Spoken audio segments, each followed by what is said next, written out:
নদীর দুদিকে দুটো মুখ। এক মুখে সে আমাকে আসছি বলে দাঁড় করিয়ে রেখে অন্য মুখে ছুটতে ছুটতে চলে গেল।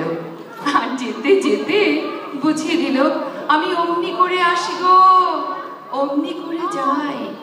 বুঝিয়ে দিল আমি থেকেও নেই আর না থেকেও আছি।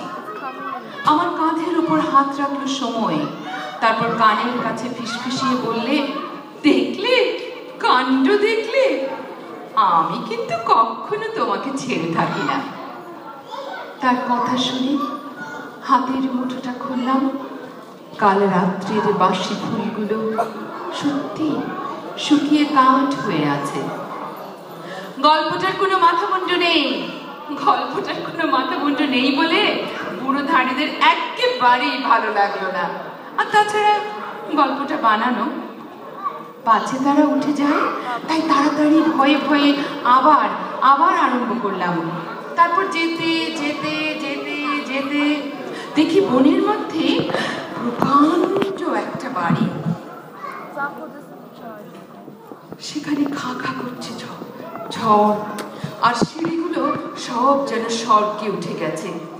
তারই একটাতে দেখি চুল এলো করে বসে আছে এক পরমা সুন্দরী রাজকন্যা।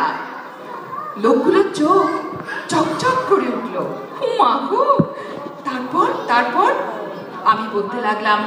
তারপর সেই রাজকন্যা আমার আঙুলে আঙুল জড়ালো, আমাকে আস্তে আস্তে করে তার কানে কানে বললাম, তুমি আশা, তুমি আমার জীবন। শুনে বলল, এতদিন এতদিন তো আমি আমি আমি এরই জন্যে হাঁ করে বসে আছি।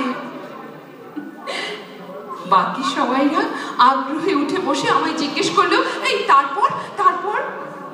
ব্যাপারটা যাতে তাদের মাথায় ঢোকে সেজন্য ধোঁয়ায় ধোঁয়াকার হয়ে মিলিয়ে যেতে যেতে যেতে যেতে যেতে যেতে আমি বললাম,